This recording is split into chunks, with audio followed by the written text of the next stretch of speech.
Hola a todos. Vamos a resolver el examen de selectividad de matemáticas académicas de Madrid 2022.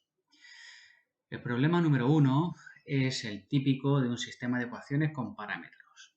Dice, dado este sistema de ecuaciones, dependiente del parámetro real m, pues el primer ejercicio, muy típico, discutir el sistema en función de los valores del parámetro m. Muy bien, pues vamos a ello.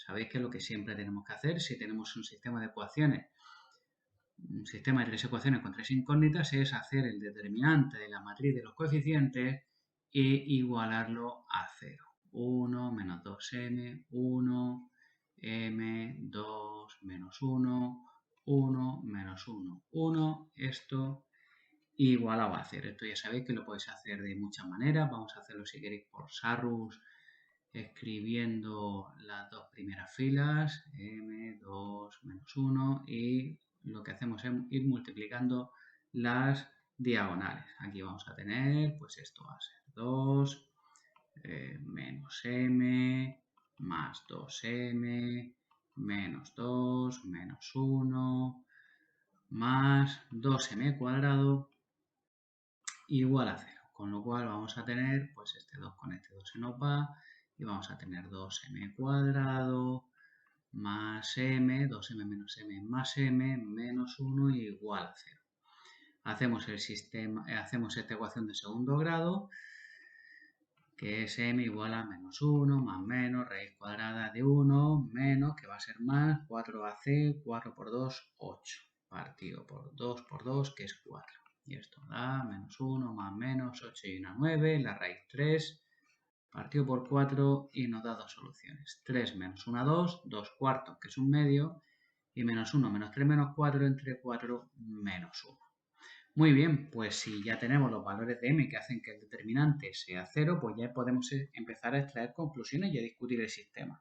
Para estos dos valores yo sé que el determinante de la matriz de los coeficientes va a ser 0 y por tanto una de las filas va a ser combinación lineal de las otras dos. Y eso lo que significa es que para cualquier valor distinto de estos dos, el rango va a ser 3. Pues eso es lo que tenemos que escribir. Para todo m distinto de un medio y de menos 1, diremos que el rango de la matriz de los coeficientes es igual al rango de la matriz ampliada, que es 3, que va a ser igual en este caso al número de incógnitas, y esto nos va a dar un sistema compatible determinado. Acordaros de en el examen no escribir SCD, ni SCI, ni SI, ¿vale? Sino escribirlo con todas sus letras. Muy bien, pues esto es lo que ocurre cuando la m no vale ni un medio ni menos 1, que vamos a tener un sistema compatible determinado. Bien, vamos a ver qué es lo que ocurre cuando la m vale un medio o menos 1. De hecho, el apartado B podéis comprobar que os pide precisamente una de las dos cosas, resolver el sistema para cuando la m vale un medio. Entonces vamos a hacerlo todo a la vez. Entonces vamos a tener, por ejemplo, a ver, lo que voy a hacer va a ser, me voy a quedar con los valores de m, me los voy a subir aquí, m vale un medio y menos 1, y nos vamos a quedar. Vamos a ver primero qué pasa cuando la m vale menos 1, porque para m igual a un medio nos lo piden en el apartado B. Bueno, primero vamos a ver qué pasa cuando la m vale menos 1. Vamos a tener una matriz, 1, menos 2 por menos 1, esto es 2, 1, 1, menos 1, 2, menos 1, menos 1, 1, menos 1, 1, menos 1. 1 menos 1, no, 1, 1. Bien, siempre llevar cuidado a la hora de copiar, que es muy fácil equivocarse. Bueno, pues nada, pues podemos hacerlo por Gauss. Por ejemplo, en otros vídeos lo hemos hecho por determinantes, pues ahora lo vamos a hacer de otra manera. Vamos a hacerlo por Gauss. Pues sumamos, nos da 4, sumamos 0, 0. Y aquí restamos 0, esto nos va a dar 3, 0 y 0. Y aquí vemos ya pues que la segunda y la tercera fila son proporcionales. Por tanto, esto al final se me va a quedar una fila entera llena de ceros. Y nosotros ya con esto ya podemos discutir el sistema. Fijaos que nos pide discutir, no resolver. Pues dices, Pues si la m vale menos 1, pues escribimos lo que vemos. Vemos que el rango de la matriz A va a ser igual a 2, que va a ser igual al rango de la matriz ampliada, que va a ser menor que 3, que es el número de incógnitas. Y por tanto vamos a tener un sistema compatible indeterminado. En este caso no pide resolverlo, así que lo dejaríamos así. Y ahora vamos a ver qué es lo que pasa con el valor de m igual a 1/2, que en este caso sí nos pide resolverlo. Yo cuando pide discutir y resolver, yo siempre recomiendo que lo hagáis todo por Gauss. ¿Por qué? Porque si lo hacéis por determinantes, con determinantes siempre os van a decir simplemente pues si son compatibles indeterminados, incompatibles o lo que sea. Pero por Gauss, haciéndolo por Gauss, os van a decir directamente lo mismo, la misma información, si son compatibles indeterminados o incompatibles, y en caso de compatibles indeterminados podéis calcular la solución directamente. Bueno, tenemos, si la m vale 1/2, pues vamos a tener 1, menos 2 por 1/2, esto nos da menos 1, 1 y 1. Aquí vamos a tener 1/2, 2, menos 1, menos 1, y aquí 1, menos 1, 1 y 1. Muchas veces, cuando tenemos aquí una fracción o cuando tenemos fracciones, tenemos que entender que esto en el fondo son representaciones de un sistema de ecuaciones y de una ecuación. Y yo una ecuación, yo la puedo multiplicar toda por 2 para que se me vayan las fracciones, con lo cual esto a nivel de rango no va a afectar en absoluto si yo multiplico toda la segunda fila por 2. Con lo cual aquí vamos a tener un 1, aquí un 4, un menos 2 y un menos 2, 1, menos 1, 1 y 1. Bueno, de todas formas aquí fijaos que la primera y la tercera fila son exactamente iguales, con lo cual yo ya sé que una fila entera se me va a hacer ceros. Bueno, aquí restamos, aquí tendríamos 5, aquí tenemos menos 3, aquí tenemos menos 3 y aquí vamos a tener una fila entera llena de ceros. Bueno, esto ya no sería el apartado A, ya estaríamos aquí en el apartado C. Muy bien, ¿qué tenemos que decir a esto? Pues tenemos que escribir lo que vemos, pues que el rango de la matriz A va a ser igual al rango de la matriz ampliada, que va a ser 2, que es menor que 3, que es el número de incógnitas. Y por tanto, en este caso, de nuevo, volvemos a tener un sistema compatible indeterminado, que en este caso nos pide resolverlo. Bueno, pues, ¿cómo vamos a tener la segunda ecuación? La segunda ecuación es 5i menos 3z igual a menos 3. Por tanto, si yo a z le doy el valor de t, pues nada, pues me cojo y digo pues 5i menos 3t igual a menos 3 y despejo la i. 5i es igual a 3t menos 3, con lo cual la i va a ser igual a 3 quintos por t menos 3 quintos. Aquí ya tendríamos la i. Aquí la z. Y para la x, pues nos vamos a la primera ecuación y vamos a decir x menos y, pues menos 3 quintos de t más 3 quintos. Más z más t igual a 1. Bueno, pues despejamos la x. X va a ser igual a 3 quintos de t, que pasa sumando, menos t, que pasa restando, el más 1, que lo teníamos aquí, y menos 3 quintos. Y esto nos va a dar igual. 3 quintos menos 5 quintos es menos 2 quintos de t. Y 5 quintos menos 3 quintos, pues más 2 quintos. Por tanto, lo voy a poner aquí. Las infinitas soluciones estarían formadas por esta terna x y z, en la cual pues la x va a ser menos 2 quintos de t más 2 quintos.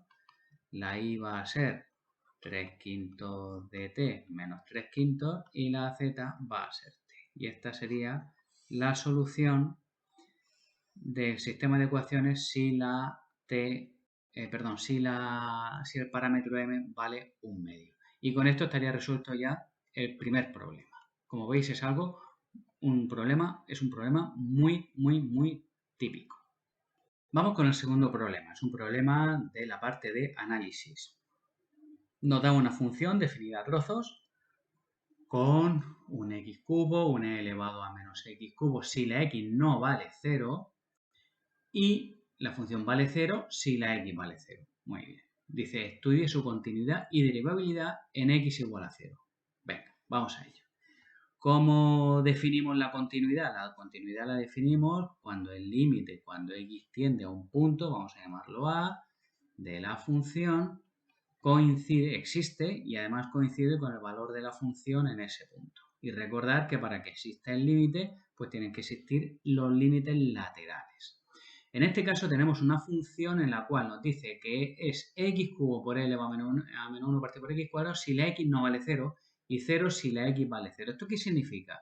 Que los límites laterales, tanto si nos acercamos por la izquierda como por la derecha de la función, nos van a dar el mismo. Vamos a tener que utilizar la misma función. Con lo cual, ya podemos decir directamente el límite cuando x tiende a 0 de x cubo por e elevado a menos 1 partido por x cuadrado. Y esto, bueno, vamos a ver esto cómo lo podemos hacer. Bueno, pues esto es el límite cuando x tiende a 0. Por ejemplo, el elevado a 1 partido por x cuadrado, esto lo podemos bajar al denominador como e elevado a 1 partido por x cuadrado con el exponente positivo. Bueno, veamos el e elevado a 1 partido por x cuadrado, porque si la x tiende a 0, pues lo de arriba tiende a 0, ¿verdad? Bueno, vamos a ver lo de abajo. La verdad es que la resolución va a ser muy sencilla. ¿Por qué? Porque si la x tiende a 0, no importa que sea 0 negativo o 0 positivo, porque como está elevado al cuadrado, el signo del 0 y pico que nos dé va a ser positivo. 1 partido por un 0 positivo, esto de aquí va a tender a más infinito. Y he elevado un número mayor de 1 elevado a más infinito, todo ello tiende a más infinito. Y por definición, 0, un número partido por un número infinitamente grande positivo, esto tiende a 0. Entonces, el límite cuando x tiende a 0 de esta función es 0. Aquí no hay que aplicar ninguna indeterminación ni nada. Y por definición, en la función nos dice que el valor de la función cuando la x vale 0, pues es 0, porque nos lo dice aquí en la segunda rama. Como los límites coinciden, nosotros podemos afirmar tranquilamente que la función es continua en x igual a 0. Nos preguntan ahora por la derivabilidad. Evidentemente, para que una función sea derivable, lo primero que tiene que ser es que tiene que ser continua, con lo cual esto ya lo hemos demostrado. Vamos a borrar aquí. Bueno, vamos a dejar si queremos esto de aquí. Vamos a borrar esto nos vale porque en la derivabilidad, pues la condición es la misma que la de continuidad, pero con la derivada. Se podría decir que estudiar la derivabilidad de una función es cogernos la derivada de la función y comprobar si es continua. Tenemos aquí, venga, derivada de x. La derivada de x pues va a ser, como es un producto, pues tenemos derivada del primero, 3x cuadrado por e elevado a menos 1 partido por x cuadrado, más el primero, que es x cubo, por la derivada del segundo, que la derivada del segundo es, pues, va a ser 2 por x elevado a menos 3 y por e elevado a menos 1 partido por x cuadrado. Y la derivada de lo de abajo, pues la derivada de 0 es 0. Aquí vamos a poner los límites, esto si la x es distinta de 0 y abajo, pues si la x es igual a 0. Vamos a arreglar esto de arriba un poquito, con lo cual la derivada de x va a ser arriba, bueno, fijaos que este x cubo con este x elevado a menos 3 se nos va. ¿Y qué nos va a quedar? Pues 3x cuadrado por e elevado a menos 1 partido por x cuadrado más 2 por e elevado a menos 1 partido por x cuadrado, esto si la x es distinta de 0, y 0 si la x vale 0. Que esto incluso lo podemos dejar de una manera un poco más elegante, diciendo que la derivada pues podemos sacar factor común, la e, y esto va a ser igual a 3x cuadrado más 2 por e elevado a menos 1 partido por x cuadrado, si la x es distinta de 0, y 0 si la x vale 0. Bueno, pues vamos a aplicar el mismo procedimiento de antes, de los límites. En este caso, pues tenemos el límite cuando x tiende a 0 de los límites laterales, que serían 3x cuadrado más 2 por e elevado a menos 1 partido por x cuadrado. Y esto va a ser igual a, bueno, pues a lo mismo, ¿vale? Límite, vamos a hacer exactamente lo mismo de antes. Esto sería 3x cuadrado más 2 partido por e elevado a 1 partido por x cuadrado. Tenemos la misma situación que antes. Lo de abajo va a tender a más infinito. Y arriba tenemos 3 por 0, que es 0 más 2, 2. Esto va a ser un 2 partido por infinito, que esto tiende a 0. De donde también, bueno, aquí también tenemos que la derivada en 0 también nos da 0, con lo cual la conclusión que sacamos es que la función también es derivable en x igual a 0.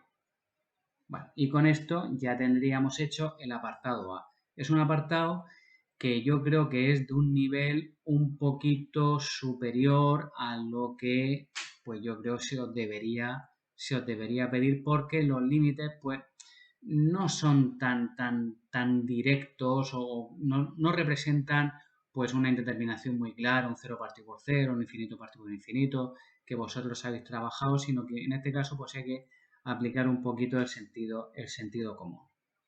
Vamos con el apartado B. Dice, estudia si la función presenta algún tipo de simetría par o impar. Bueno, acordaros que si la f de menos x era igual a f de x, entonces teníamos una simetría par. ¿Qué significa una simetría par? Una simetría par es que con respecto al eje, a ver si me hago yo unos ejes decentes. Bien. Simetría par, pues significa pues, que si yo tengo una función así, pues va a ser como un espejo. Y si el f de menos x es igual a menos f de x, obtendremos entonces una simetría impar.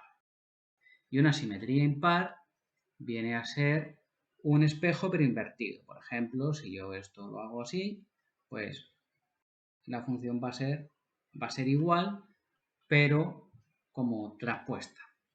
Bueno, pues vamos a ver qué es lo que ocurre, a ver si ocurre alguna de estas dos situaciones. Si no ocurre ninguna de estas dos situaciones, lo que significa es que no es simétrica con respecto al eje de ordenadas, al eje OI. Venga, pues f de menos x, que va a ser igual. Pues donde pone x ponemos menos x. Esto va a ser menos x elevado a 3 por e elevado a menos 1 partido por menos x al cuadrado. Y aquí tenemos un número negativo elevado a un exponente impar, va a ser negativo, x cubo por e elevado, aquí vamos a tener un menos, un número negativo elevado a un exponente par, pues va a ser positivo, con lo cual vamos a tener menos 1 partido por x cuadrado. Y esta función es menos f de x. Por tanto, con esto nos garantizamos que f tiene simetría impar. Este apartado sí que era bastante sencillo. Y ya estaría hecho.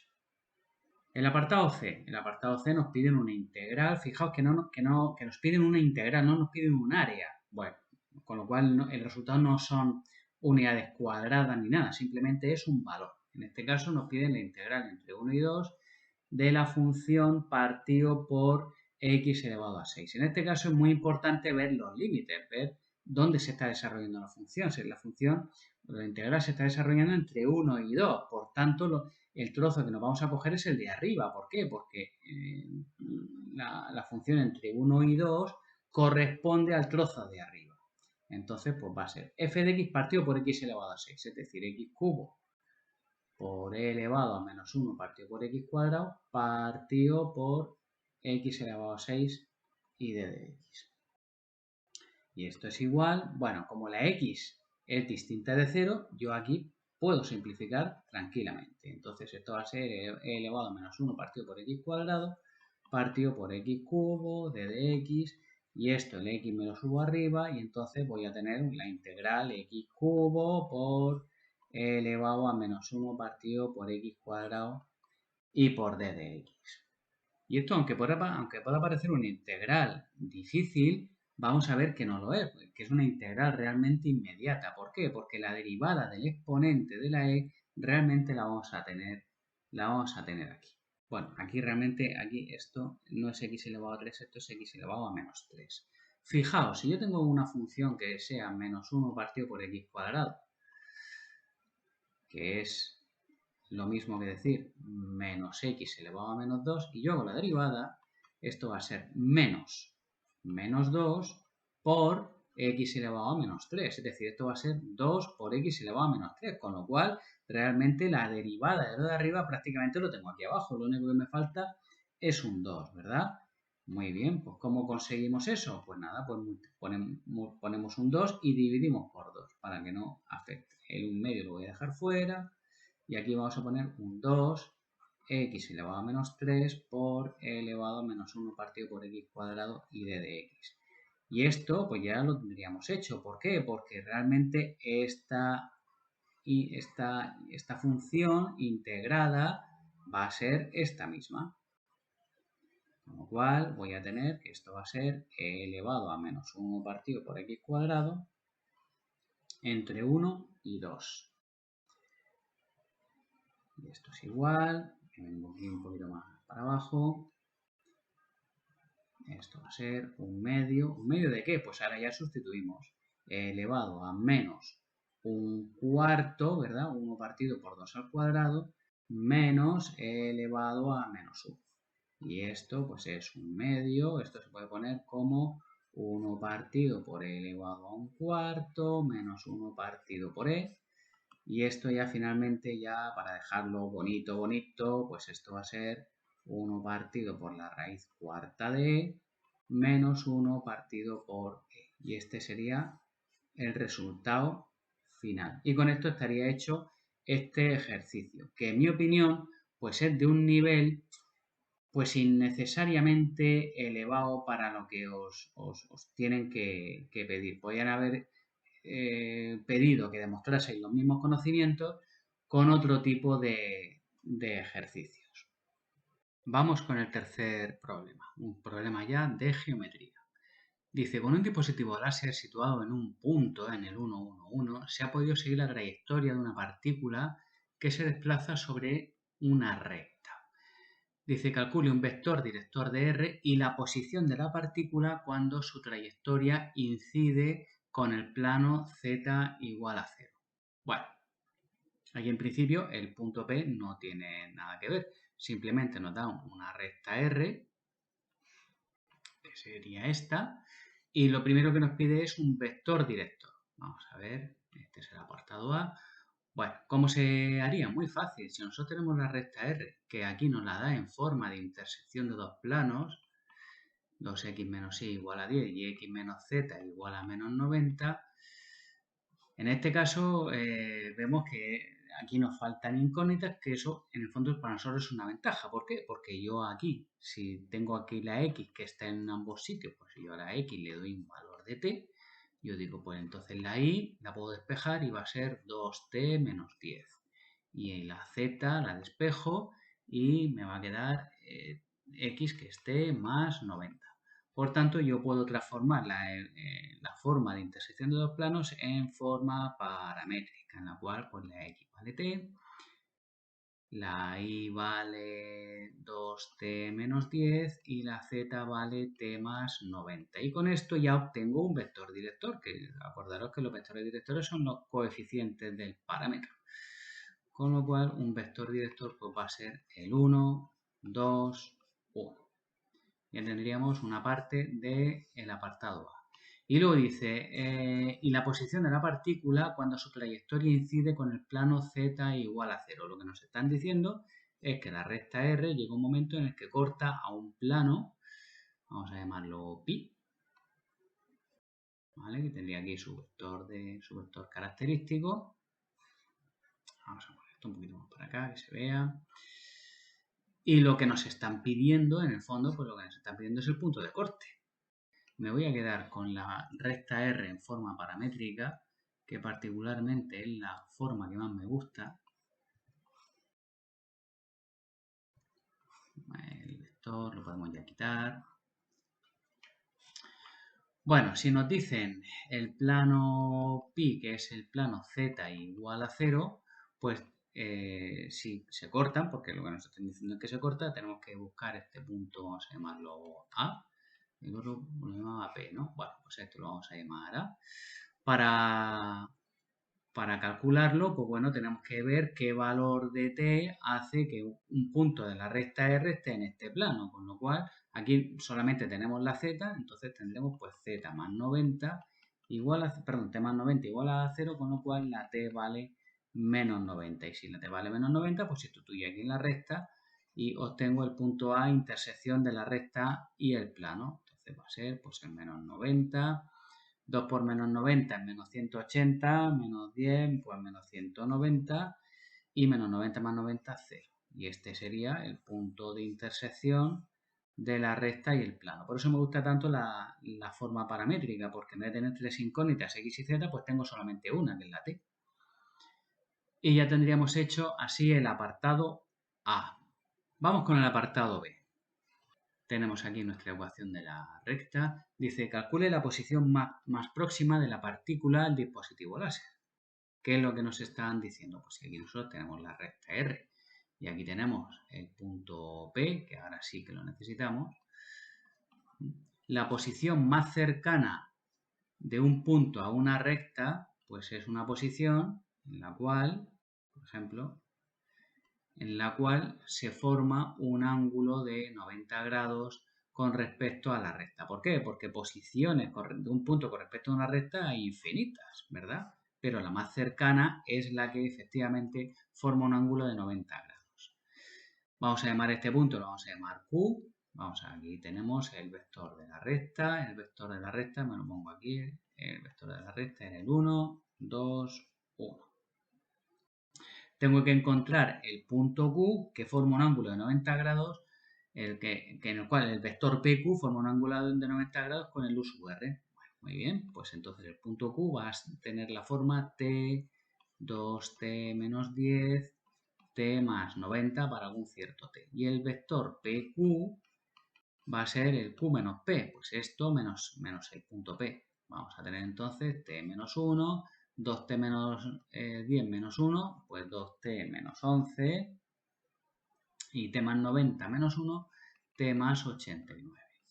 Y para que dos vectores sean perpendiculares, pues se tiene que cumplir que el producto escalar de ambos vectores sea 0. Bueno, pues esta es la condición que nosotros vamos a aplicar para encontrar el valor de t. Producto escalar, pues el primero por el primero más el segundo por el segundo. Vamos a tener pues t menos 1 más 4t menos 22 más t más 89 igual a 0. Con lo cual aquí voy a tener 4, 5, 6t igual a 8 más 89 menos 22 menos 1. Esto es 66, que pasa aquí como menos 66. Donde tenemos que la t vale menos 11. Es decir, que hemos encontrado un valor de t para el cual el producto escalar del vector PQ y del vector de la recta es 0. Lo único que tengo que hacer es sustituir el valor de t en la recta R y habré encontrado el punto Q. Con lo cual, el punto Q va a ser pues el menos 11. Esto es 2 por menos 11 menos 10, pues esto es menos 32. Y menos 11 más 90, que son 79. Y ya tendríamos aquí el punto más próximo de la recta R al punto que nos daban, que era el 1, 1, 1. Y ya tendríamos hecho el apartado B. Vamos con el último apartado. Dice determinar el ángulo entre el plano de la ecuación x más y igual 2. Tenemos el plano, vamos a llamarlo pi, x más y igual 2 y la recta R que la he borrado, bueno, la vuelvo a poner aquí, x igual a t igual 2t menos 10 y z igual a t más 90. Calcular el ángulo entre un plano y una recta. Recordamos, dibujamos aquí el plano, que su vector característico lo dibujamos para arriba, pero también podría ser para abajo, no lo sabemos. Y aquí tenemos la recta R, que su vector característico pues sería este. Entonces vamos a hacer un vector característico aquí. De hecho lo vamos a poner así en grande. ¿Vale? Este sería, que sería, digamos, paralelo a ese, ¿verdad? Un poco por tener los dos vectores uno al lado de otro.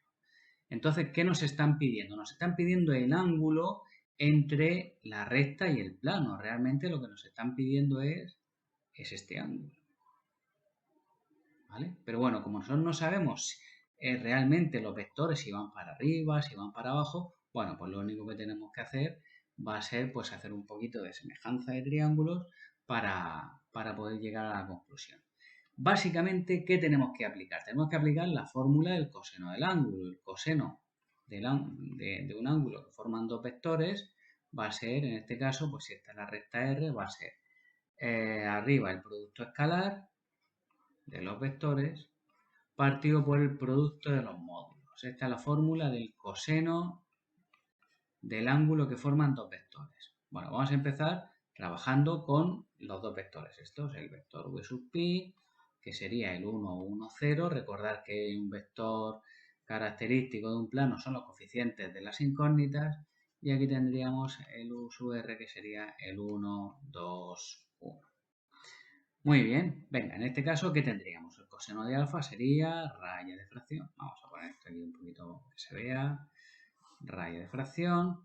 Venga, producto escalar. Pues esto por esto, más esto por esto, más esto por esto, pues es 1 por 1, 1, más 1 por 2, que es 2.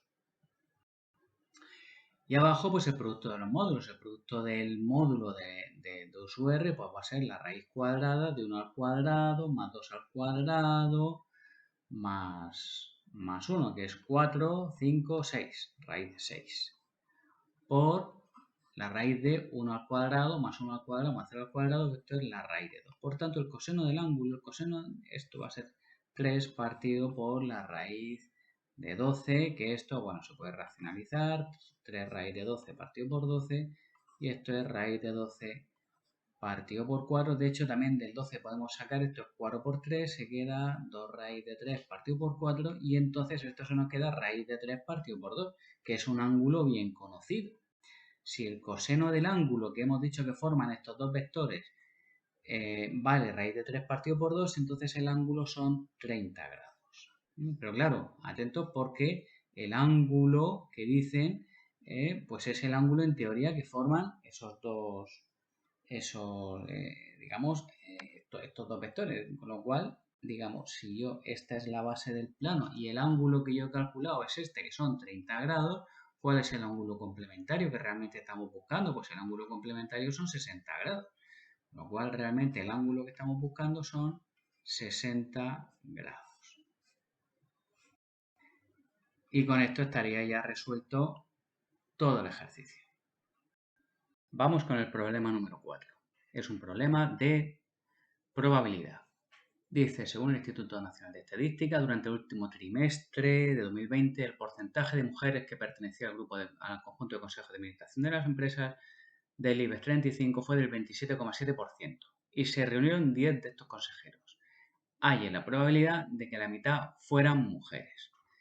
Este problema es un problema en el cual hay que aplicar la distribución binomial. En este caso tenemos que son 10 consejeros, tenemos que la variable aleatoria X es el número de mujeres y tenemos que la probabilidad de éxito, la probabilidad de tener una mujer en un consejo de administración era el 27,7, que esto corresponde a un 0,277.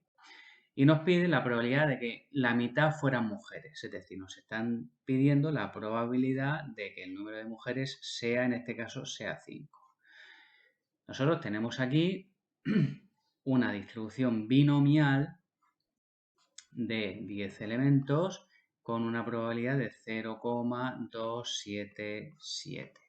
Recordamos la fórmula de la probabilidad de una distribución binomial, que es que el número de valores sea x, esto va a ser n sobre x por probabilidad de éxito elevado al número de casos favorables por la probabilidad de fracaso elevado al resto de valores.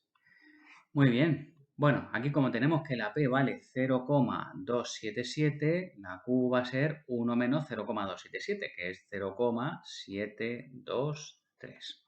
Y si nos pide la probabilidad de que el número de mujeres sea 5, esto va a ser igual ¿a qué? Pues a 10 sobre 5 de por 0,277. Es simplemente aplicar la fórmula.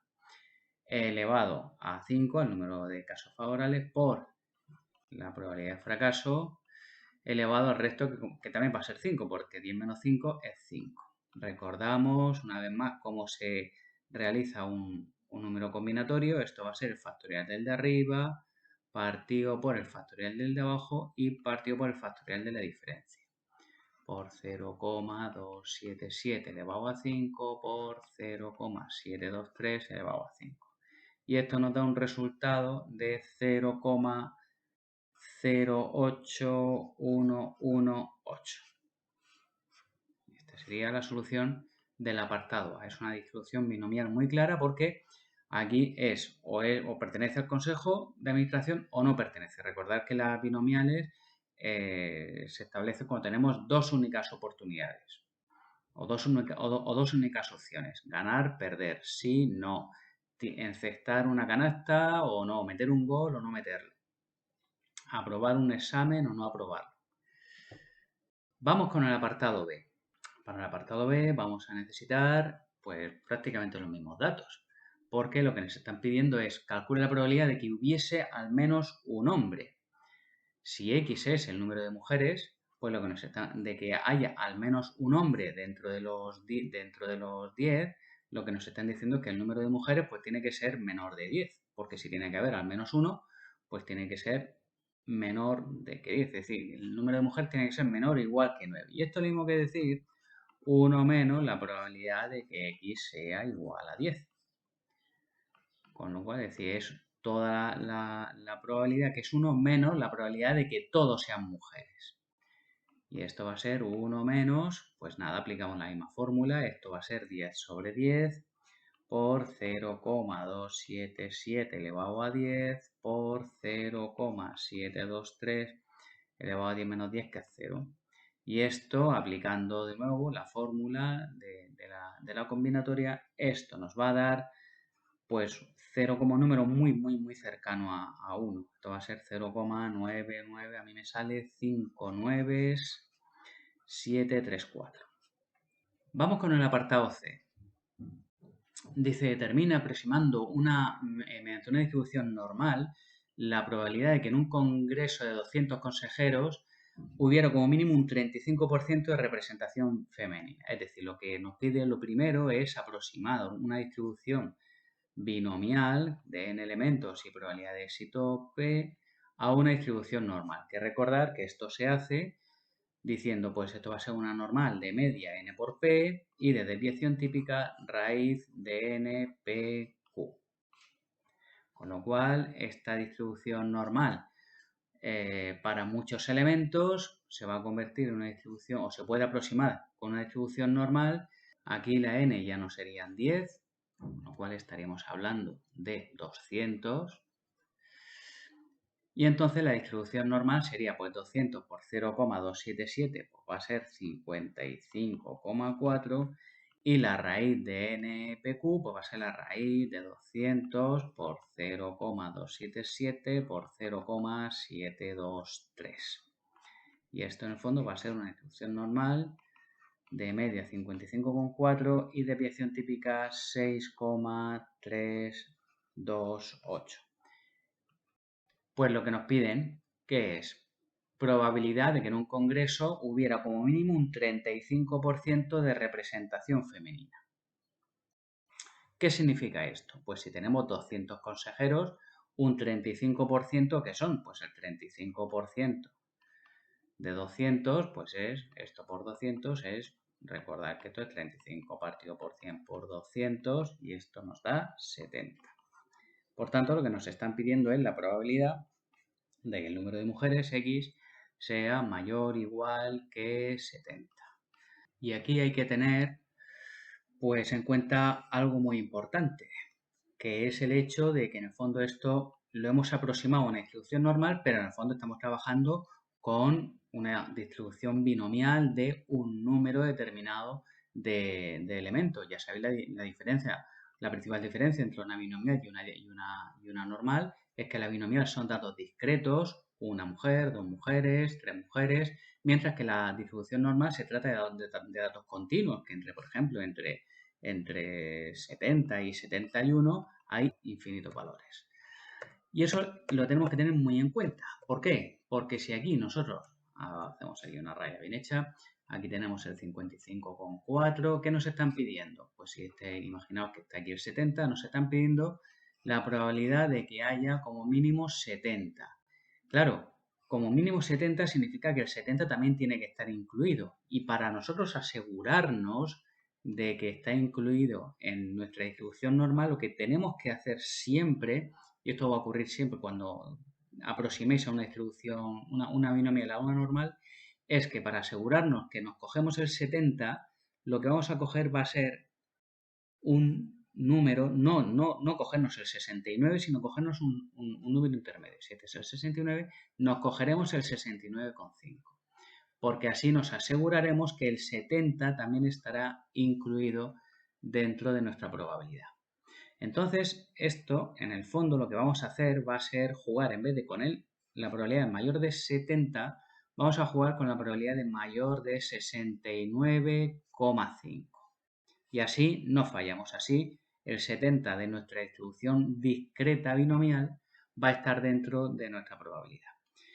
Y esto, bueno, pues este trozo de aquí pues va a ser 1 menos la probabilidad de que x sea menor o igual que 69,5.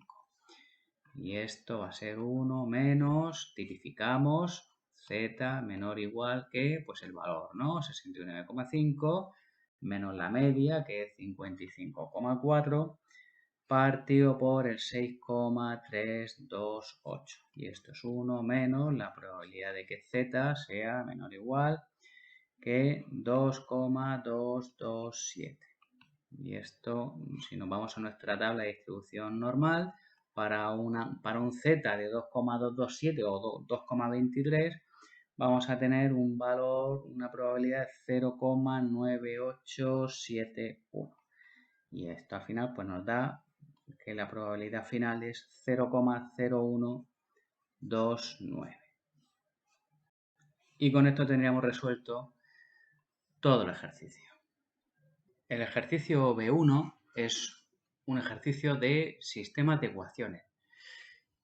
Que dice, 3 primos, Pablo, Alejandro y Alicia, se van a repartir un premio de 9.450 euros de forma directamente proporcional a sus edades. La suma de las edades de Pablo y Alejandro excede en 3 años al doble de la edad de Alicia. Además, la edad de los 3 primos juntos es de 45 años. Y sabiendo que en el reparto del premio Pablo recibe 420 euros más que Alicia, calcule las edades de los 3 primos y el dinero que recibe cada uno por el premio. Este ejercicio ha causado un poco de polémica, no tanto por lo de las edades, porque esto es un sistema de ecuaciones, sino por que ha habido muchos alumnos que no sabían cómo repartir directamente proporcional, de forma directamente proporcional una cantidad, ¿vale? Y esto es una materia que no es que sea de segundo de bachillerato, es que es de segundo de la ESO. Esto yo a mis alumnos se lo doy en segundo de la ESO. Entonces, pues la queja la puedo entender o no entender, ¿vale? Recordamos cómo se reparten proporcionalmente una cantidad. Imaginar que tenemos, por ejemplo, 1.000 euros. 1.000 euros. Y la queremos repartir entre 3 personas de forma directamente proporcional a su edad. Y uno tiene 20, el otro tiene 25 y el otro tiene 30 años. Pues recordamos que para repartir de forma directamente proporcional tiene que haber una razón, una k, a la cual yo se la puedo multiplicar por cada una de las edades de forma directamente proporcional y que nos dé nos vaya a dar una cantidad para cada edad y la suma de todo esto nos dé 1000.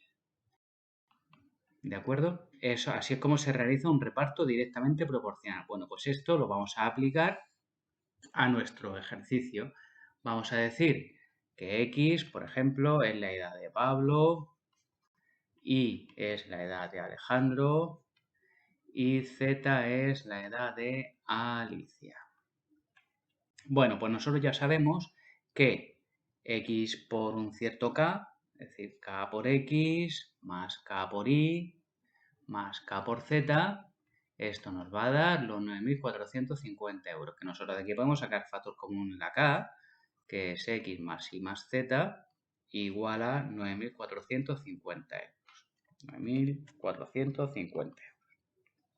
Bueno, vamos a dejarlo aquí aparcado porque nos va a servir para todo el problema. Dice, la suma de las edades de Pablo y Alejandro excede en 3 años al doble de la edad de Alicia. Bueno, pues eso, ¿qué nos quiere decir? Que la suma de las edades de Pablo y Alejandro, X más Y, excede en 3 años al doble de la edad de Alicia, con lo cual es el doble de la edad de Alicia más 3. ¿Qué más dice? Además, la edad de los tres primos juntos es de 45 años, con lo cual yo tengo que aquí que X más Y más Z igual a 45. Y esto, además de darnos la segunda de nuestras ecuaciones del sistema, además nos va a decir aquí cuánto vale la K. Porque si X más Y más Z vale 45, pues yo ya sé la constante de proporcionalidad, pues si esto es por 45, pues la constante va a ser 9.450 partido por 45. Y esto nos da 210. Con lo cual, una vez que yo sepa cuáles son las edades de Pablo, Alejandro y Alicia, yo voy a poder saber cuánto le corresponde a cada uno. Y dice, ¿qué más dice? Sabiendo que en el reparto del premio, aquí ya tenemos que jugar con el dinero. Pablo recibe 420 euros más que Alicia. ¿Esto qué significa?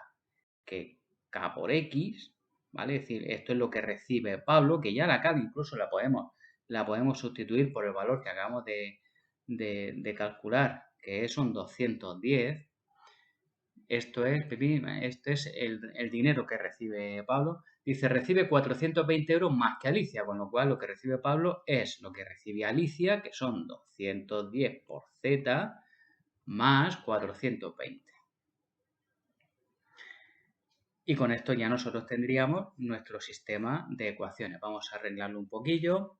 En la ecuación de arriba, pues tendríamos X más Y menos 2Z igual a 3. La de abajo la podemos dejar igual. X más Y más Z igual a 45. Y aquí la Z la podemos pasar aquí a la izquierda. Pero aquí también lo que vamos a hacer es dividirlo todo por 210, porque 420 es múltiplo de 210, con lo cual esto va a ser X menos Z igual a 2. Y ya tendríamos nosotros nuestro sistema de ecuaciones planteado. Ya os digo que la teórica única dificultad es saber cómo se hace un reparto directamente proporcional, que, repito, es una materia de segundo de la ESO. Que puedo entender que mucha gente no se acuerde de cómo se hace, lo puedo entender, pero es algo que también, por un lado, mala leche del profesor o profesora que ha puesto el examen, pero por otro lado, pues es algo de segundo de la ESO. Bueno, vamos a hacer esto, lo hacemos por Gauss, 1, 1, menos 2, 3, 1, 1, 1, 45, 1, 0, menos 1, 2. Esto en teoría pues nos tiene que dar un sistema compatible determinado. Vamos a verlo, esto aquí 0, aquí 0, pues aquí, pues por ejemplo, restamos la segunda menos la primera, aquí vamos a tener 0, 1 menos menos 2, 3, 45 menos 3, 42. Y aquí restamos esto menos esto menos esto nos da 1, menos 2 menos menos 1 me da menos 1 y 3 menos 2 nos da 1. Con lo cual nosotros ya efectivamente nos va a dar un sistema compatible determinado. Con la segunda fila ya obtenemos la z, porque 3z es igual a 42, por tanto z es igual a 42 tercios, que son 14 años.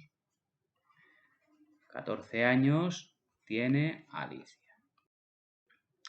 Nos vamos aquí a esta última ecuación y nos dice que y menos z, es decir, y menos 14, es igual a 1, con lo cual la edad de Alejandro, pues van a ser 15 años. 15 años tiene Alejandro. Y nos vamos a la de arriba y tenemos que x más la y, que son 15, menos el doble de z, es decir, menos 28, esto tiene que ser igual a 3. Con lo cual, pues nosotros, pues esto es 15 menos 28 en menos 13, que pasa como 13 más 3, 16. X va a ser 16 años, Pablo.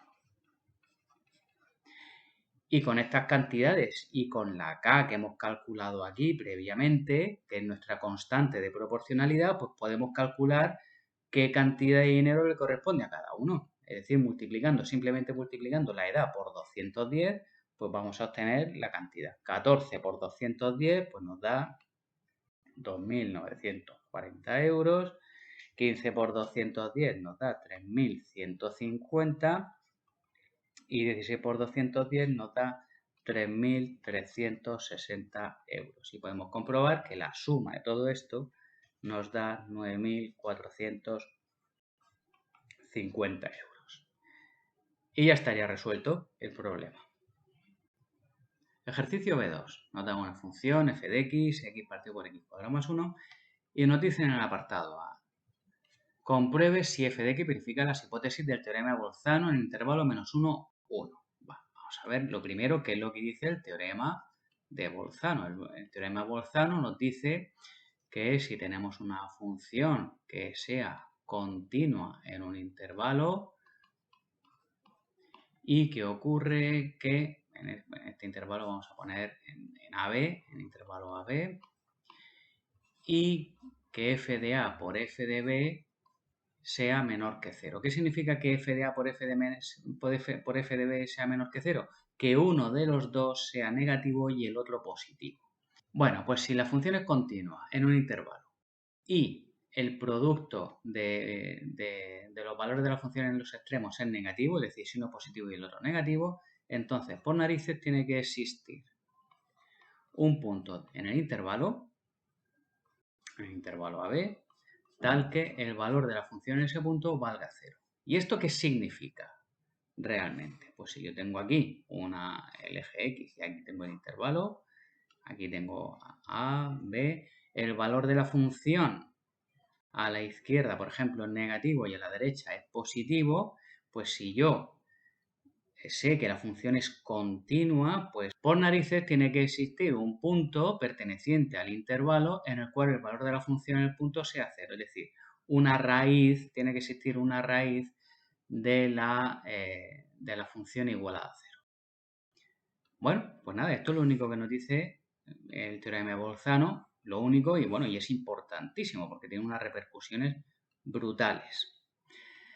¿Qué es lo único que tenemos que hacer? Pues bueno, tenemos una función que es x partido por x cuadrado más 1, tenemos nuestro intervalo que es el menos 1, 1.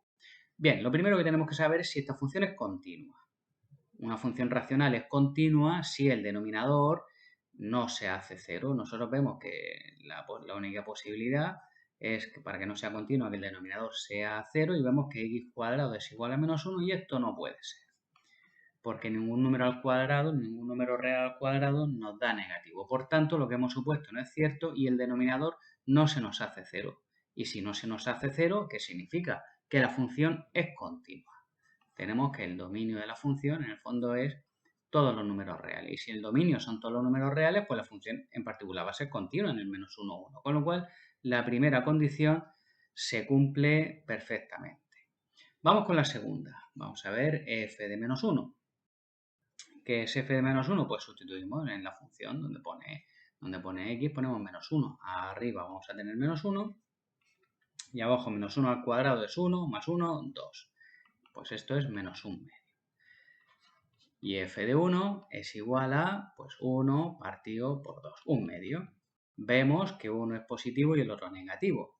Por tanto, f de menos 1 por f de 1 es menor que 0. ¿Qué tenemos entonces? Pues que se cumplen las dos condiciones.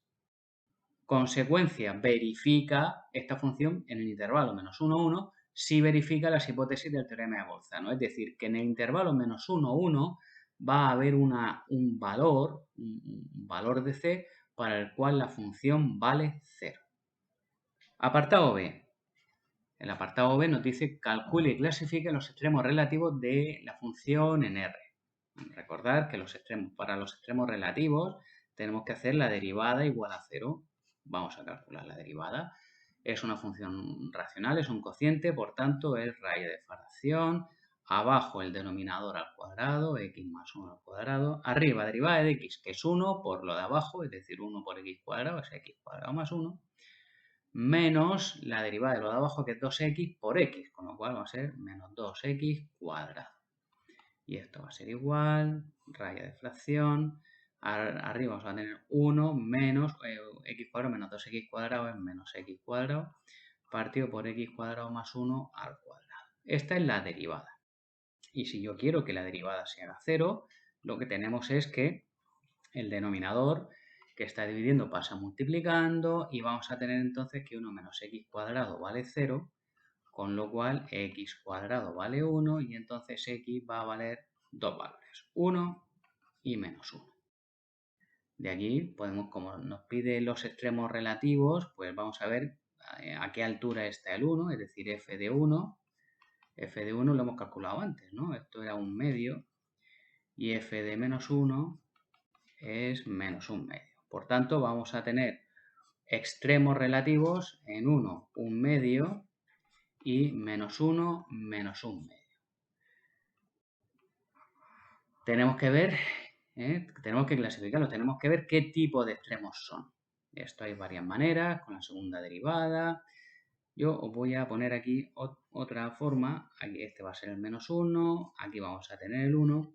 Lo que vamos a hacer es que como yo sé que la función es continua siempre, pues me voy a coger cualquier valor de aquí y voy a ver cómo es la derivada. Voy a ver el signo de la derivada en cualquier punto a la izquierda del menos 1 para saber si la función es creciente o decreciente. Entonces, por ejemplo, me voy a coger la derivada en menos 2. Pues sustituyo. Abajo no me importa tanto el valor, lo que me importa es el signo. Abajo, como cualquier número al cuadrado me da positivo, yo sé que lo de abajo va a ser positivo. Y menos 2 al cuadrado es 4, 1 menos 4 es menos 3, por tanto es negativo. Menos entre más, negativo. Por tanto, yo sé que la función decrece. Y yo aquí voy a poner una flecha para abajo. Vamos a coger ahora cualquier valor entre menos 1 y 1, por ejemplo el 0. La derivada en el 0, pues abajo va a ser siempre positiva y arriba en este caso va a ser positiva. Por tanto, más entre más y la función va a ser creciente. Con lo cual aquí una flecha para arriba. Y ahora me cojo pues cualquier punto por encima del 1, el 2, pues abajo va a ser positivo y 1 menos 4 menos 3. Y esto entonces va a ser negativo y la función va a ser decreciente. Genial, bueno, pues una vez que yo ya tengo esto, yo ya sé que si tengo aquí el menos 1, si a la izquierda decrece y a la derecha crece, en x igual a menos 1, ¿qué hay? El punto menos 1 menos un medio va a ser un mínimo relativo. Y con el 1, si a la izquierda crece y a la derecha decrece, pues en el punto 1, un medio, vamos a tener un máximo relativo. Y ya tendríamos hecho el apartado B. Para el apartado C, dice, determine el área comprendida entre la gráfica de la función y el eje OX en el intervalo menos 1, 1. Aquí va a ser muy importante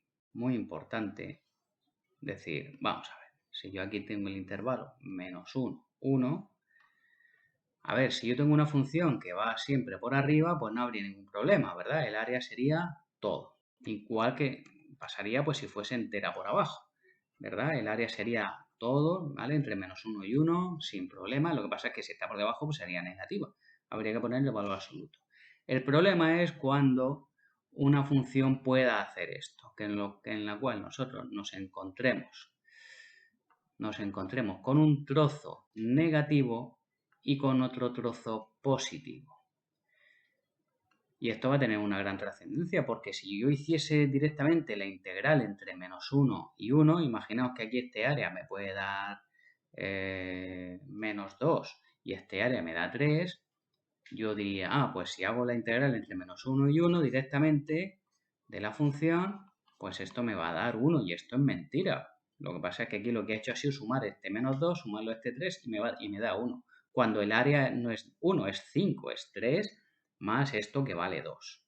Con lo cual, siempre os recomiendo que os aseguréis de que de si hay puntos de corte en medio, que en este caso sí los va a haber, porque lo hemos vaticinado en el apartado A con el teorema de Bolzano. Con el teorema de Bolzano nos ha dicho que va a existir un punto perteneciente al intervalo -1, 1 en el cual la función vale 0 y lo vamos a calcular. Es decir, vamos a decir, pues, ¿cómo calculamos qué valor de x hace que esta función sea 0? Pues igualándola a 0.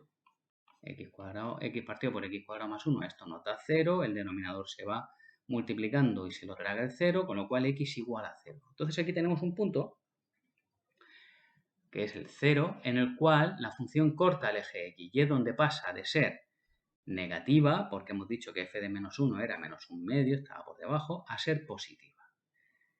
¿Qué vamos a hacer ahora? ¿Cuál va a ser el siguiente paso? Pues hacer dos integrales. La primera va a ser la integral entre -1 y 0 de la función, que es x partido por x cuadrado más 1 y por d de x, más la integral entre 0 y 1, pues de la misma función, de x partido por x cuadrado más 1 y por d de x.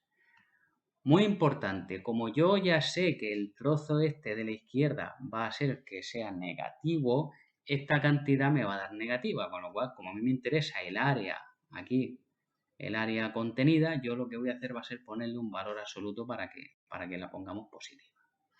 Bueno, como como la función es la misma, integrar, yo pues lo que voy a hacer va a ser, voy a integrar la parte y luego el resultado pues ya lo pongo en los dos lados. Esta integral es muy sencillita porque aquí abajo tengo una función y arriba tengo casi la derivada, porque la derivada de x cuadrado más 1 es 2x. Pues para que arriba me quede la derivada de lo de abajo, voy a multiplicar por 2 y a dividir por 2. Multiplico por 2 y fuera pongo un medio. Y esto pues ya es muy claro porque esto va a ser abajo una función y arriba la derivada, pues esto es el logaritmo neperiano de x cuadrado más 1, que esto sería más c porque no tiene límites, pero aquí cuando apliquemos límites superiores e inferiores, la c la vamos a quitar. Entonces vamos a tener valor absoluto. ¿De qué? Pues la integral que va a ser un medio del logaritmo neperiano de x cuadrado más 1 entre -1 y 0 en valor absoluto, más, pues va a ser lo mismo, un medio por el logaritmo neperiano de x cuadrado más 1 entre 0 y 1.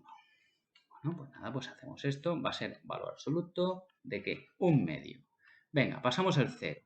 0 más 1, 1. Entonces vamos a tener logaritmo, esto vamos aquí a hacer un paréntesis, esto va a ser logaritmo neperiano de 1 menos, ahora pasamos el menos 1. Menos 1 al cuadrado de 1, más 1, 2. Logaritmo neperiano de 2 en valor absoluto. Más, y esto va a ser un medio, por, esto va a ser logaritmo neperiano de 1 más 1, 2, menos logaritmo neperiano de 1.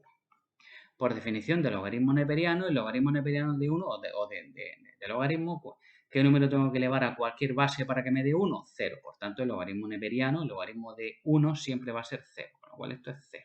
Y aquí también nos va a dar 0. Y esto va a ser un medio por menos el logaritmo neperiano de 2. Fijaos que aquí esta primera parte ya nos va a dar negativa y por eso habrá que pasarla a positiva. Y esto va a ser más un medio por logaritmo neperiano de 2. Y vamos a tener, pues en los dos lados vamos a tener lo mismo, un medio logaritmo neperiano de 2 más un medio del logaritmo neperiano de 2. Un medio más un medio son dos medios, por tanto el área total va a ser logaritmo neperiano de 2 unidades cuadradas. Y ya estaría terminado el ejercicio. Fijaos lo importante que es no hacer directamente el área, sino comprobar los posibles puntos de corte que pueda haber dentro del intervalo. Vamos con los problemas de geometría. Dice el primero, que nos dan un plano, x máxima z igual a 1, nos da una recta en forma paramétrica y un punto, el 0, 1, 0. Apartado A. Verifique que la recta R1 está contenida en el plano pi y que el punto P pertenece al mismo plano. Ya sabéis que los ejercicios de geometría se pueden hacer de muchas maneras. Vamos a dibujarnos nuestro plano pi, que tiene su vector característico. Aquí tenemos la recta R y aquí en teoría pues tiene que estar el punto P. Para verificar que una recta está contenida en un plano, ya os digo que se puede hacer de muchas maneras. Por ejemplo, cogiendo dos puntos de la recta y viendo que están en el plano. Si dos puntos de una recta están en el plano, pues toda la recta estará en el plano. Esa puede ser una manera. Por ejemplo, si lambda vale 0, pues yo puedo tener pues, dos puntos, el punto A, el punto B. Si lambda vale 0, pues voy a tener el punto 1, 1 menos 1. Y el punto B, si lambda vale 1, pues voy a tener el 1 más 1, 2, 1 menos 1, 0, menos 1. Y vamos a comprobar que cumple la ecuación del plano, que es x más y más z igual a 1. Pues mira, comprobamos 1 más 1, 2, menos 1, 1. El punto A está en el plano. ¿Vale? Aquí tenemos que el punto A pertenece al plano. Y con el punto B, pues tenemos 2 más 0, 2, menos 1, 1. Con lo cual el punto B también está en el plano. Y si dos puntos de una recta están en un plano, significa que la recta R está contenida en el plano P. Para comprobar que el punto P pertenece al mismo plano, pues hacemos exactamente lo mismo. Si tenemos el punto P, que es el 0, 1, 0, pues sustituimos de nuevo pues el punto P en las incógnitas. Pues 0, 1, 0, pues 1 igual a 1. Conclusión, P pertenece a pi. Y ya tendríamos así hecho el apartado A. Vamos con el apartado B. Dice, hallar una ecuación de la recta contenida en el plano que pasa por el punto P y sea perpendicular a la recta R1. Entonces, tenemos, apartado B, tenemos nuestro plano pi, que es el v sub pi. Vamos a tener aquí la recta R, aquí el punto P, y lo que nos están diciendo es que calculemos una recta, la ecuación de una recta, que pase por el punto P y sea perpendicular a la recta R. Bueno, pues nosotros aquí nos dibujamos los vectores. Este es el vector de la recta R1 y a esta vamos a llamarla S. Bueno, pues ¿cómo va a ser el vector de la recta S? Pues el vector de esta recta va a ser perpendicular al vector de R1 y también como está contenida en el plano pi, pues va a ser perpendicular al v sub pi. Por tanto, el vector de la recta S pues va a ser el producto vectorial de ambos vectores. Vamos a ver, IJK, puedes poner IJK, X y Z. El vector del plano, el 1, 1, 1. Y el vector de la recta, el 1 menos 1, 0. El 1 menos 1, 0. Y con esto vamos a obtener un vector perpendicular a ambos. Esto por esto, menos esto por esto. Vamos a obtener el 1, 0, menos 1, 1 también. Y esto es menos 1, menos 1, menos 2. Comprobamos haciendo el producto escalar. 1 y 1, 2, menos 2, 0. 1 menos 1, 0. Correcto. Tenemos correcto que este vector es perpendicular a estos otros dos vectores. Y si necesitamos que pase por el punto P, pues nada, pues nosotros ya podemos definir en forma paramétrica, pues X va a ser igual pues al punto P, que es el 0, es decir, nada, más el vector, vamos a llamarlo alfa, por no llamarlo lambda, y es igual 1 más alfa, y z es igual, pues si es 0, pues nada, menos 2 alfa. Y ya tendríamos la ecuación de la recta que nos están pidiendo en el apartado B. Para el apartado C, dice calcule, antes de borrar, a ver si necesitásemos algo, calcule una ecuación de una recta que pase por un punto y sea paralela a R1. Bueno, pues esto es también bastante sencillo.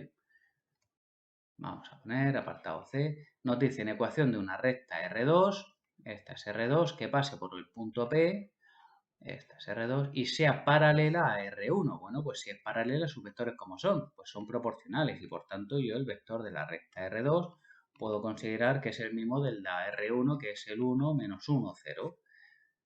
Pues ya está, entonces tendríamos que la recta R2 pues sería, puesto en forma paramétrica, x es igual, pasa por el punto P, pues nada, vamos a poner, esto sería beta, vamos a poner beta igual 1 menos beta y z igual pues 0. Y ya tendríamos la recta R2. La segunda parte del ejercicio nos dice, halle el área de un cuadrado que tenga dos de sus lados sobre las rectas R1 y R2. Bueno, entonces lo que vamos a hacer, vamos a quedarnos aquí con nuestra recta R2.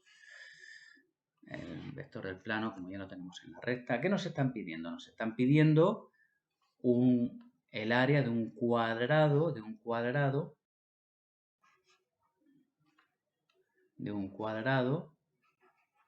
que tenga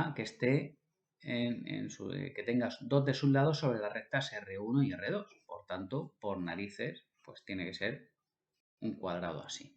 ¿De cuánto va a ser el lado? El lado del cuadrado va a ser el mismo que la distancia entre las dos rectas, ¿verdad? El lado va a ser la distancia entre R1 y R2, ¿verdad? Y por tanto el área pues va a ser la distancia entre R1 y R2 al cuadrado, porque el área de un cuadrado es lado por lado, lado al cuadrado.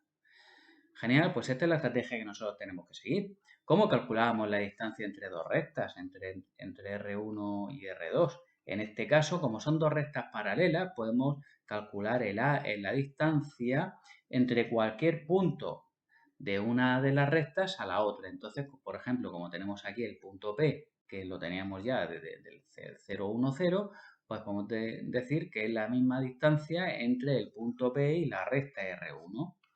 Y esto, por definición, tenemos que esto va a ser, imaginaros que aquí tengo el punto P y aquí un punto de la recta R1, el que sea, el punto Q, y aquí vamos a tener su vector. Esto va a ser el módulo del producto vectorial del PQ o el QP, por ejemplo, por el vector de la recta que estamos considerando, partido por el módulo del vector de la recta. Muy bien. Venga, entonces tenemos, a ver, me voy a coger la recta R1, vamos a tenerla por aquí, x igual 1 más lambda, igual 1 menos lambda, z igual menos 1. Bueno, pues nada, un punto, el punto Q que nos podemos coger, pues es el punto más sencillo de aquí, que es el 1, 1 menos 1. El 1, 1 menos 1. Y tenemos el punto P, que era el 0, 1, 0. ¿Qué más cosas necesitamos? Necesitamos el vector de la recta. El vector que es el mismo para las dos, 1 menos 1, 0. 1 menos 1, 0. Vale. Voy a poner aquí los datos, los pongo un poquito más para tener más espacio. Bien, ¿esto aquí va a ser igual? A raya de fracción, arriba el módulo del producto vectorial. Bueno, pues esto va a ser el IJK. ¿Qué necesitamos? Necesitamos el vector QP o el PQ. Si hacemos el QP, pues es P menos Q o Q menos P, ¿vale? Pues esto va a ser el 1 menos 0. Esto es 1, 1 menos 1, 0 y menos 1 menos 0, menos 1. A ver, espérate, que aquí esto lo he puesto demasiado abajo. Ahí. Y luego aquí el 1 menos 1, 0. Partido por el módulo del 1 menos 1, 0. Bueno, esto aquí nos va a dar el módulo del vector esto por esto menos esto por esto. Esto nos da menos 1, esto por esto 1, que pasa como menos 1, menos 1. Partido por el módulo del 1 menos 1, 0. Y esto va a ser igual. El módulo de este vector es raíz de menos 1 al cuadrado, más menos 1 al cuadrado, más menos 1 al cuadrado, y eso es raíz de 3. Y aquí raíz de 1 al cuadrado más menos 1 al cuadrado, esto es raíz de 2. Genial, ¿eh? Bueno, pues este es el lado. Este es el lado. Esto es esta distancia, la distancia entre las dos rectas. Con lo cual el área va a ser el lado al cuadrado. Es decir, raíz de 3 partido por raíz de 2 al cuadrado. O sea, 3 medios unidades cuadradas. Y ya tendríamos resuelto el ejercicio completo. Vamos ya por fin con el último problema. Es un problema de probabilidad Muy sencillo porque es típico de árbol. Dice, de una cesta con 6 sombreros blancos y 3 negros, elige uno al azar. Si el sombrero es blanco, se toma al azar un pañuelo de un cajón que contiene 2 blancos, 5 negros y 5 con cuadros blancos y negros. Si el sombrero es negro, se elige al azar un pañuelo de otro cajón que contiene 2 blancos, 4 negros y 4 blancos y negros. Dice, se pide calcular distintas probabilidades. Lo primero que nosotros tenemos que hacer es, como son dos procesos, primero se saca un sombrero y luego se saca un pañuelo, pues bueno, pues lo primero es que tenemos que sacar primero el sombrero. Aquí tenemos sombrero y luego aquí tendremos el pañuelo. Bien, el sombrero puede ser blanco o puede ser negro. La probabilidad de que salga blanco, ¿cuál es? Si son 6 sombreros blancos y 3 negros, pues la probabilidad es 6 novenos. Y de que sea negro, pues es 3 novenos. Luego, el pañuelo puede ser de tres maneras. Puede ser blanco, puede ser negro o puede ser blanco y negro. Y si sale negro el sombrero, pues también blanco, negro y blanco, negro. Probabilidades. Dice 2 blancos, 2 negros y 5 con cuadros. Bueno, pues la probabilidad de esto va a ser, a ver, dice si el sombrero es blanco, se toma al azar un pañuelo de un cajón que contiene 2 blancos, 2 negros y 5. Y luego si el sombrero es negro, se elige 2, Bueno, pues la probabilidad de si es blanco, la probabilidad va a ser 2 de 9. 2 de 9. De que sea negro, pues también va a ser 2 de 9. Y de que sea blanco y negro, pues va a ser 5 de 9.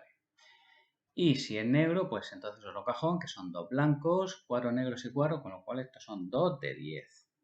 4 de 10 y 4 de 10. Fijaos que no estamos ni siquiera mirando lo que nos pregunta, simplemente estamos aquí haciendo el árbol.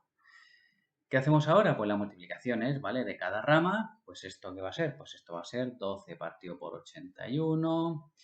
Esto va a ser también 12 partido por 81. Este va a ser 30 partido por 81. Esta de aquí va a ser 6 partido por 90. 12 partido por 90. Y 12 partido por 90. Aquí os pongo el chivato, ¿vale? Punto rojo, en el cual una vez que llegamos a este punto, lo que tenemos que hacer es comprobar que la suma de todas estas, que la suma de todas las probabilidades nos tiene que dar 1, porque todo esto es todo lo que puede ocurrir. Bueno, y esto hemos comprobado que esto nos da 1. Una vez que tenemos ya el árbol hecho, ya nos da igual lo que nos pidan. Dice apartado A. Vamos a quitar esto de aquí. Venga, apartado A. Dice calcular la probabilidad de que que en el pañuelo aparezca algún color que no sea el del sombrero. Aquí hay que llevar mucho cuidado. Algún color que no sea el del sombrero. Es decir, que si yo lo saco blanco, me tiene que aparecer en un pañuelo algún color que no sea en el del sombrero. Es decir, me puede salir negro o me puede salir blanco y negro. ¿Por qué? Porque en el pañuelo blanco y negro me aparece un color que no es el del sombrero. ¿De acuerdo? Bueno, pues en este caso, pues la probabilidad de que no sea, de que salga un color que no sea blanco, pues va a ser la suma de las probabilidades de blanco y negro y blanco y blanco y negro. ¿Vale? Entonces esto va a ser blanco y negro más la probabilidad de blanco y blanco negro. Con lo cual vamos a tener, pues sumamos 12 partido por 81 más 30 partido por 81. Eso si sale blanco el sombrero, pero si sale negro vamos a tener el mismo caso pero al revés, ¿vale? No, tendremos que jugar con que el pañuelo tiene que salir blanco o blanco y negro, con lo cual esto en el fondo es más la probabilidad de que sea negro y blanco más la probabilidad de que sea negro y blanco-negro, con lo cual esto, digamos, esto sería la parte de arriba, ahora hacemos la parte de abajo y lo que tenemos que hacer es sumarlas. ¿Esto qué va a ser? Pues 6 partido por 90 más 12 partido por 90. Si nosotros sumamos esto, 12 partido por 81 y 30 partido, estos son 42 partido por 81 y estos son 18 partido por 90. Pues al sumar 42 partido por 81 más 18 partido por 90, pues tenemos la probabilidad total, que es 97 partido por 135, que esto aproximadamente pues va a ser 0,7185. Esta sería la solución del primer apartado, que tiene un enunciado un poquito ambiguo. Lo digo porque he visto gente que lo ha resuelto simplemente diciendo no, es que solamente es el negro. No, si dice que tiene que aparecer algún color que no sea el del sombrero, vale tanto el del pañuelo negro como el del pañuelo blanco y negro, porque aquí en el blanco y negro también aparece negro. Genial, con esto tendríamos ya el apartado A resuelto. Vamos con el apartado B. ¿Qué dice el apartado B? Dice calcular la probabilidad de que en al menos uno de los complementos, sombrero o pañuelo, aparezca el color negro, ¿verdad? Bueno, es decir, lo que estamos buscando es que al menos haya uno que sea negro, aparezca el color negro. Y el hecho de que aparezca en alguno de los complementos el color negro, fijaos que el color negro va a estar presente en todos, excepto en una combinación, que es blanco y blanco. En todas las demás combinaciones vamos a tener algún elemento que va a ser negro. Por tanto, esto es lo mismo que decir 1 menos la probabilidad de que sea blanco el sombrero y blanco el pañuelo. Y entonces tendríamos 1 menos 12 partido por 81 y esto nos da 81 menos 12, esto al final se simplifica, 23 partido por 27, que esto es aproximadamente 0,8518. Fijaos qué manera tan sencilla. Una vez que tenemos el árbol, de verdad que no importa lo que nos pregunte. Y ya por último vamos con el apartado C. Dice calcular la probabilidad de que el sombrero haya sido negro sabiendo que el pañuelo ha sido de cuadros. Esto es una probabilidad condicionada, con lo cual tenemos que aplicar el teorema de Bayes, ¿no? Que dice, en este caso dice, calcular la probabilidad de que el sombrero haya sido negro, es decir, queremos que sea negro el sombrero si el pañuelo ha sido a cuadros, es decir, ha sido blanco y negro el pañuelo. Muy bien. La fórmula de Bayes que dice, pues esto va a ser la probabilidad de la intersección de que sea negro el sombrero y blanco y negro el pañuelo, partido por la probabilidad de que sea blanco y negro el pañuelo. Arriba, pues nada, lo que tenemos que hacer es seguir la línea. Sombrero negro, pañuelo blanco y negro. Pues esto, aquí lo tenemos, 12 partido por 90. 12 partido por 90. Partido por la probabilidad de que el pañuelo sea blanco y negro, aquí en esta parte de aquí abajo hay que aplicar lo que se llama el teorema de la probabilidad total, que dice que la probabilidad de que uno de los elementos, digamos, que aparecen en la segunda rama del árbol sea la que nos está diciendo, va a ser la suma de todas las intersecciones de sucesos en las cuales aparece el blanco y negro, que en este caso va a ser blanco y negro y negro y blanco y negro, es decir, 30 partido por 81 más 12 partido por 90. Y esto nos da raya 12 partido por 90 partido por 68 partido por 135. Y esto es igual a 9 partido por 34, que aproximadamente es 0,2647. Y ya estaría resuelto el problema. Estos ejercicios de árbol son muy fáciles porque una vez que tenemos el árbol montado, de verdad que no importa lo que nos pregunten. ¿Por qué? Pues porque las soluciones que prácticamente salen solas. Con esto terminamos la selectividad de Madrid. Y nada, si tenéis algún comentario, pues todos los agradeceré y os responderé. Hasta el próximo vídeo.